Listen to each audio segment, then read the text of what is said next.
Hi guys, this is Sandy, your Central Florida Realtor that specializes in Airbnb investment properties.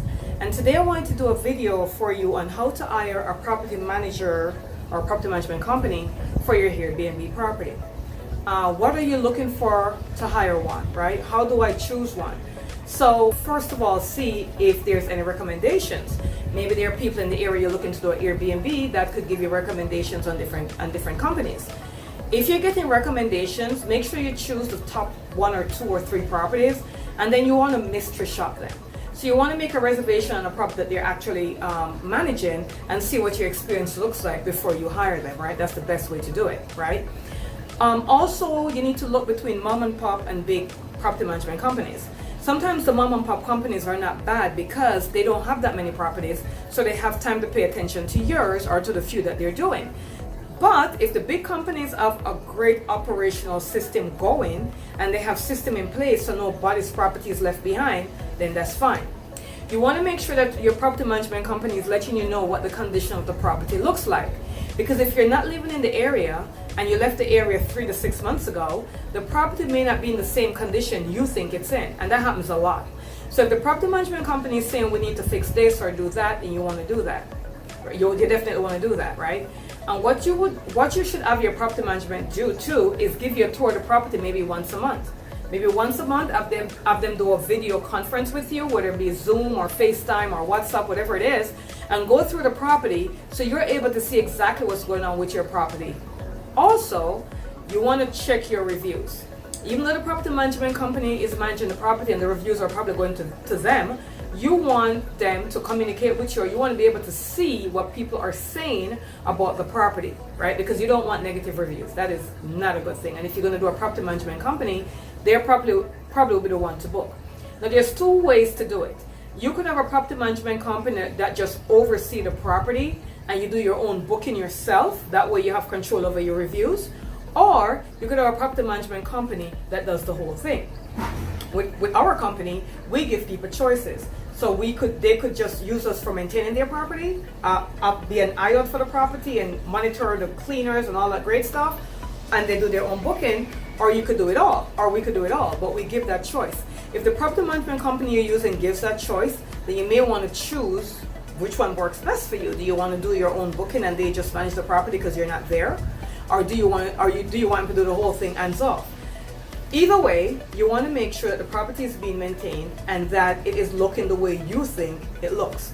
Another thing is this: keep account or keep a record of all the repairs you're doing, right? We know that you have to change your AC filter once a month. That's a given. That has to be changed. We know that light bulbs and stuff blow. We know that batteries run out of the remote, right? So in your owner's closet, you should have an owner's closet or a storage container in your garage of the home that you're renting out, right? In the area that you have the owner's supplies, you want to make sure you have a supply of bulbs and batteries there. So if the house cleaner is cleaning and they realize a bulb is blown, they could switch the bulb out for you. And another thing that you need to have your property management tell their cleaners to do is make sure they're checking the remote. So for each clean, they go in front of the TV, turn it on with the remote, if you need batteries or not, right? Because if you need batteries, that's something they could simply switch out from the owner's closet. There's no need for a call. And I know that a property management company love to do this as a service call, right? Cut down on your service call by having a supply of batteries in your owner's closet, a supply of light bulbs, and extra sheets, towels, that kind of stuff. So there's no need for the guest to call to say the remote isn't working, it needs battery. And then the property management company is going to charge you a fee to go out there and give the guest batteries. So as much stuff as can be checked before the guest checked in, I would check, right?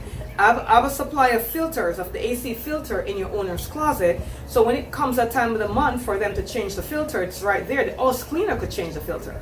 They don't need to send a service person to change a filter, right? Make sure that they're maintaining the pool if you have a pool. So make sure you have a pool maintenance guy. Make sure their pool maintenance guy is actually going there once a week to maintain the pool, which is why a back camera makes a lot of sense. So if you have a house, you may want to have an exterior camera so you could at least take a look at the pool to see if it's clean or not, right? I mean, that's one way of doing it. Some people are kind of opposed to that, and check your jurisdiction to make sure you can have a back camera, which you probably can, as long as it's not looking inside of the home, right? Check your front camera. Make sure you have a camera on the front. Check to see what the outside of the property look like from your camera. What does the driveway look like? Does the driveway need to be power washed, right? You could check those things, right? And be mindful of how many repairs that is being reported on the property. Like if you're getting all these repairs, oh, we have to do a service calls because we have to get this fixed and that fixed or whatever it is fixed. Maybe you need to do like a full overall renovation or something to cut out all these service calls. Because the nickel and diamond thing in property management is every time the property manager have to send somebody out there, they're going to charge you a service call. And you don't want to have too many service calls. Some companies charge up to $100 for a service call just to go see what's going on, right? So you don't want that. So you want to cut down on that. You have to minimize. You have to make sure you find a property management company that's working well with you. I would say give them 2 to 3 months and then decide if you want to keep them. You want to make sure they're working well with you, and you want to make sure they're not nickel and diming you. Because there's a lot of beautiful, great property management companies out there, including our own, but a lot of them will nickel and dime you. They'll charge you for everything. And you don't want to be charged for everything. How much are they going to charge you for a battery? Have a supply of battery already there, right? And what you could do, if the battery is running low, just mail a supply to the property management company and ask them to have the cleaners drop it off in your owner's closet.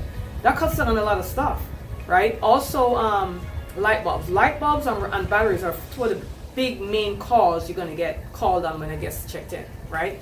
Or they don't know how to work the TV. So make sure you have detailed explanation. If you have a funky TV that needs, switching from cable to apps to different stuff, just have a little something written up that explains to them how to work it, so that when they call the property management company, they could say, well, listen, if you look in our owner's booklet, or if you go on our app, or however they contain this, and look at page 5 or 6, it will give you detail as to how to switch from cable to, like smart TV, you switch from cable to the apps. Make sure that's detailed. Same thing with the alarm system. Same thing with any system that you have in your house that needs explanation. Make sure you have the explanation there. Because a lot of times people are coming to your home and they're not used to certain things. Not everyone have a smart TV, as stupid as that might sound. So if they're used to a regular cable TV from their home and they come to your home and know you have a smart TV and you're able to either switch from cable to watching Netflix or Amazon, they need to know how to do that. They may not know how to do that, right? You may have a gaming system where you got to change from HDMI. You need to change source from HDMI 1 to HDMI 2. They may not know that. Just make sure that's detailed, because you don't want to get the property manager telling you, hey, the guests keep calling about whatever the guests keep calling about, right? Because you don't want a service call issue. Make sure your property manager have people that are taking very good care of your property. If they're telling you need an AC unit or whatever it is they're telling you need, make sure you go check that first before you really need it, right? Some homeowners will have the property management company call them, and then they will find big technicians, like if it's something big. Some homeowners will have the property management company take care of minor stuff. So just be cautious of how much stuff the property management company is responsible for and what you're being charged for, right?